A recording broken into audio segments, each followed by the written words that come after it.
The following are true scary stories, found on the subreddit Let's Not Meet. I'll have a link in the description below to each of the stories if you'd like to read along. If you enjoy this video, don't forget to leave a like and subscribe so you can catch my future videos. Let's begin. So before I tell my story, let me set the scene. This all happened to me a few years ago. I'm an average-looking girl, and at the time I was in my early 20s. I'm fair-skinned, and back then I had long, wavy, dark brown hair. Maybe I was pretty if you squinted. I'm just above average height for a girl, and have a pretty average build. This stuff isn't that important. At least not yet. It was Christmas time, and I was coming home from work. I hate working during the Christmas season. Being in customer service is the absolute worst because no matter what happens, it's always your fault.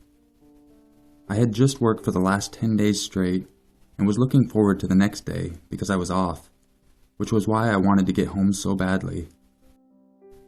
At my place of employment, we wear Santa hats in addition to our regular uniform for some festive cheer. Normally I take my hat off when I'm on my way home, but on this day, I was feeling lazy.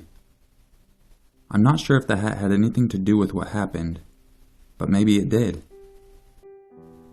I take public transportation to and from work because I don't have a car and parking is super expensive.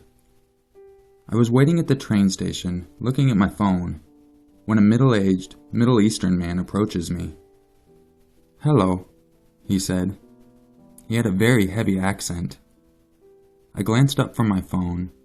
I didn't really want to talk to anyone. I had spent the last several days doing nothing but being around people, and honestly, I had had enough of it. All I wanted to do was be a hermit and drink a bottle of wine or two, but for some reason, I responded, "Hi." "I like your hat." "Thanks." I looked back at my phone. I could still feel the man's eyes on me, but decided to ignore it. Hopefully, he would get the hint and move on. It's not that uncommon to say hello to people at the station, so I didn't think that much of it. I could still feel his eyes on me though, which was why I was so grateful when the train finally came. I got on and moved to one of the cars in the back, as they usually have more room. As soon as I sit down though, the man appears in front of me. "Can I sit?" He indicated to the seat next to me. "Okay." I should have said no, but I was tired. I didn't have any energy left in me to argue about anything. I then returned my gaze back down to my phone. My creepometer hadn't been hit at this point, but I was a little uncomfortable. I'm a big fan of personal space, especially since you don't get that when you have a customer service job. Still, I only have about a 25-minute ride, so I thought I could deal with it. Besides, he might get off before me, and then I'd have my space again. "What did you do today?" He was looking at me again. "I worked." "Oh, where do you work?" Why do people always think that they can ask strangers this? I only half glanced at him and gave him the name of a grocery store I had worked at a few years ago. I wasn't creeped out, but it wasn't any of his business. Good, good. What is your name?" "Sarah." Sarah isn't my name. I honestly don't even know why I said that. Sarah is the name of someone I work with, and for some reason her name spilled out before I could even think about it. I'll spare you the rest of the details about our conversation. Most of it. He asked me a lot of personal questions, like how long I had worked there, what I did in my free time, was I married, did I have a boyfriend, and so on. The more questions he asked, the more uncomfortable I began to feel. So I lied. I told him I was engaged to someone named Tom, and I wanted to work in a live theater. I probably should have said something more boring, because he seemed to like my answers. "We should be friends," he says suddenly. "I'm from Iran. That's not the bad one. I'm not bad." I tend to overthink things, so I'm running through different scenarios in my head. Maybe he was harmless and just lonely. Maybe he had just moved here and was having problems with racism. Or maybe he had something more sinister in mind. Okay. I said, because what else could I say? Do you have friends? They can be my friends too. Do you like coffee? We should go have coffee. Throughout most of the conversation, his tone had been pleasant enough, but there was still something about the way he said it that I didn't like. We talked a bit more, and he kept saying we needed to be friends and that we should meet up. Then he began to ask me more personal questions, like how far I had gone with Tom, and where was Tom. Then he began to talk about how I looked. Now my creepometer was starting to ping. What station do you get off? I get off at L. My stomach dropped. That was the stop after mine. I didn't really want to spend any more time with this man than I already had. Besides, for some reason, I just knew him knowing my train stop would be bad news.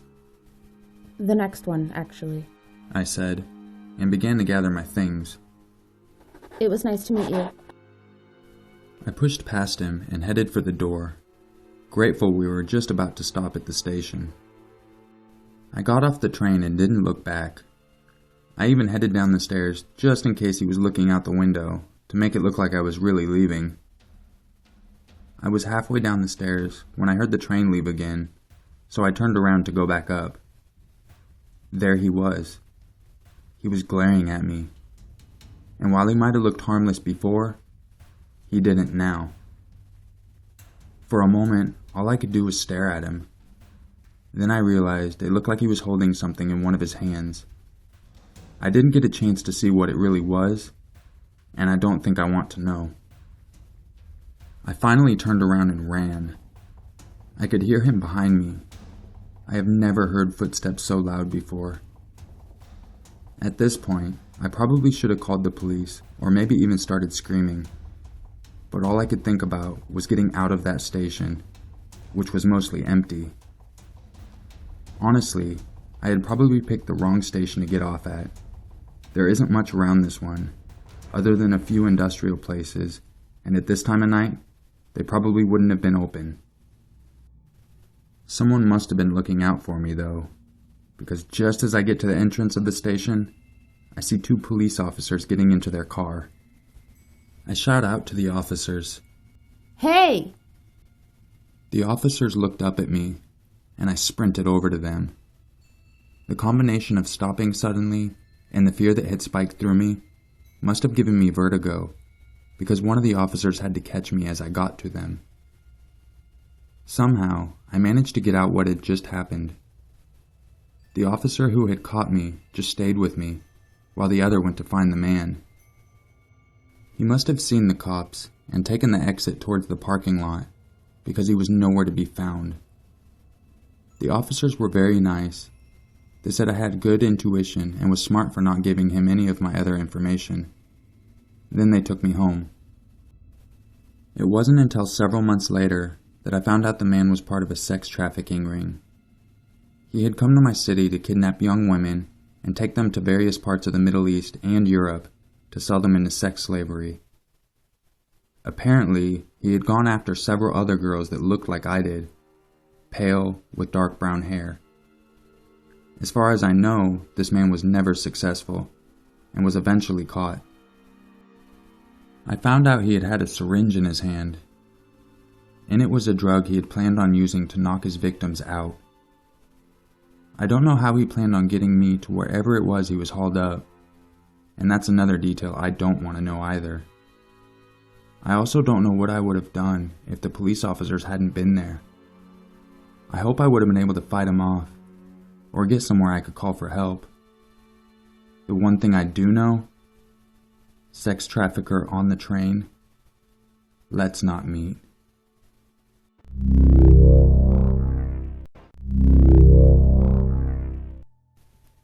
I spent the past 6 months studying abroad in Brisbane, Australia. Of course, studying abroad requires little actual studying, and a lot of traveling. In June, one of my housemates and I decided to spend the week in Australia since our exams were over sooner than we anticipated.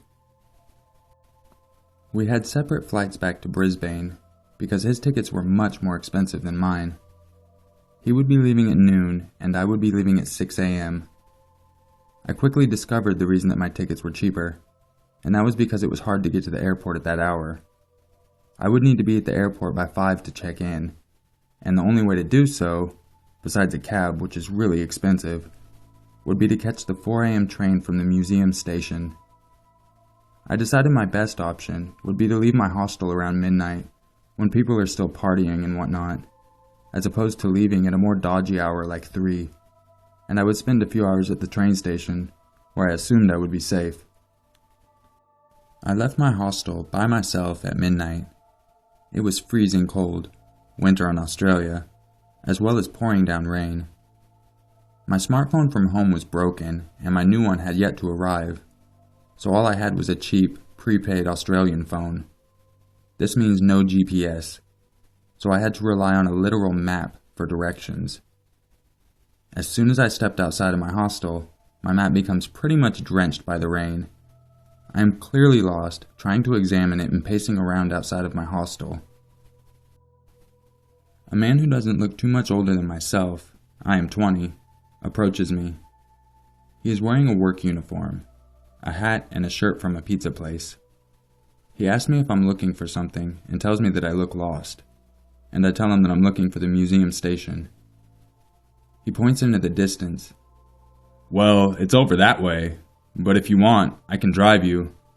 I'm a pizza delivery driver and I'm working right now, but I'll pass the museum station anyways." I hesitate for a second, but I decide it might be more reliable than me getting lost in the rain and missing my flight and everything. Plus, since I know where he works from his uniform, I decide he's trustworthy. I ask him his name and where he works before I accept his offer. I learn his name and that he's 24 years old, from Nepal, and works at some fancy pizza place in King's Cross, Sydney, that I've since forgotten the name of. I accept his offer and follow him to his car. In the passenger seat is one of those pizza box carrying cases, and the car smells of pizza, so I trust the fact that he's working. While he is driving around, we are making small talk. I tell him my flight to Brisbane is at 6 and the train is at 4. He tells me that the train station is not a safe place to wait by myself at those hours, and that if I'd be willing to wait until he finishes his shift, he would drive me all the way to the airport. The airport is a little ways outside of the city. I gratefully accept, but I have to wait until around 1:30. The car is warm and I am grateful for the guy's offer, so I don't mind. I just sit in his car while he drives back and forth between the pizza place and different residences. Finally, his shift is over, so he drives back to the pizza place to clock out or whatever. He comes back to the car and he brings me a huge pizza and a bottle of Coke, for free. "This is for you. If you want water or a jacket or anything, I can give you that. Just let me know." I thank him and start eating the pizza while he begins to drive to the airport. It's all going fine and well, until suddenly, it does a total 180. "How long have you been in Sydney?" A week. "Well, have you had sex with anyone in Sydney?" I am so alarmed that I am speechless. "You should, because you'll remember the city forever." No, I am okay with buying souvenirs and taking pictures of the landscape. I try and keep it casual. "Do you have a boyfriend?" No. I realized this was dumb, and I should have said yes, probably. But oh well, hindsight is 20/20. "You need a hot partner with a hot body to keep warm in this weather. You're cute, so I bet you have a hot body under those clothes." I'm a pretty awkward person, and I have no idea what to say. So instead I just eat my pizza so I have an excuse not to talk. Then, he puts his hand on the back of my head and starts massaging my hair. I eat my pizza and don't react. His hand moves to my face and begins tracing the line of my jaw as I chew my pizza. and then his fingers move to my lips, which he traces as well, and sticks his finger in my mouth, as I try and chew my pizza. I'm eating a pizza you got me. So he withdraws his hand. Then there's a red light, and he stops. When he stops, he turns to me and demands, "Kiss me," I'm eating, I say with a mouthful of pizza. "I'll wait." So obviously, I take as long as possible to chew my food. Thankfully, the light turns green, so he turns his attention back to driving.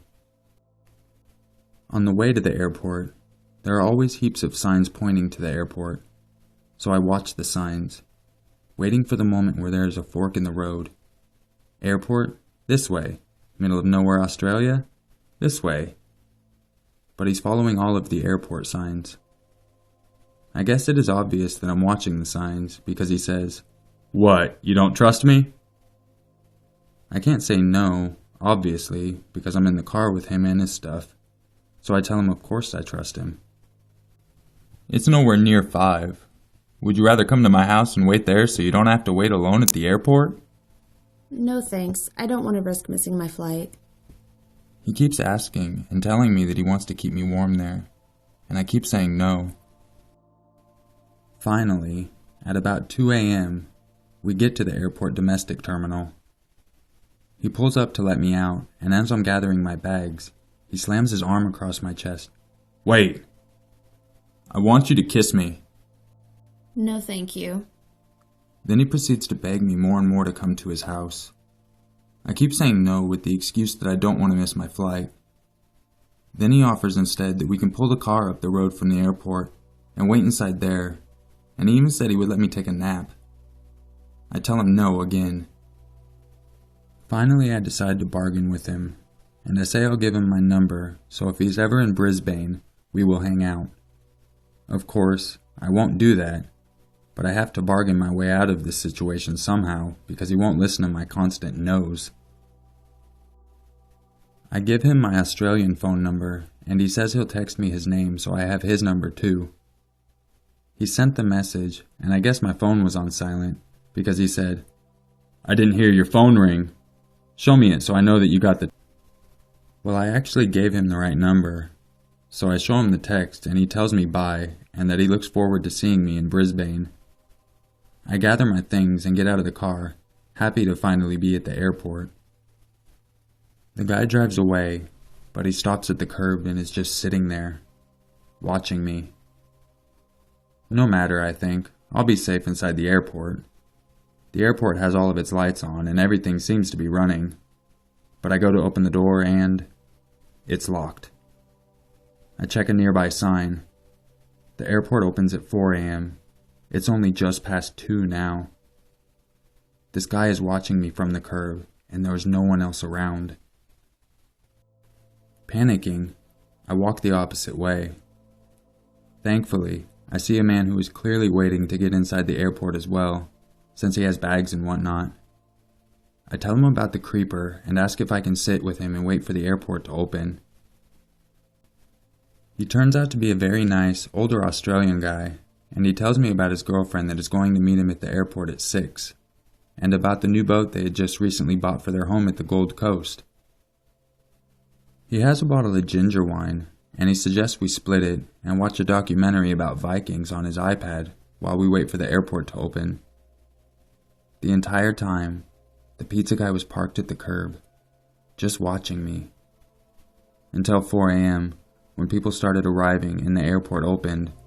That's when he finally drove away.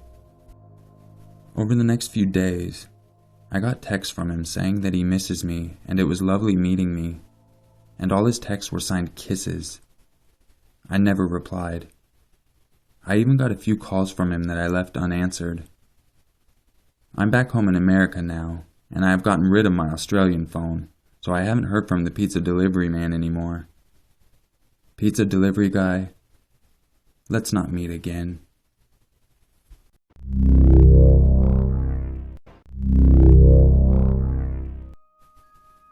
I hope you enjoyed this video, and if you did, don't forget to leave a like and subscribe so you can catch all of my future content. And just remember, it's always scarier if it's true.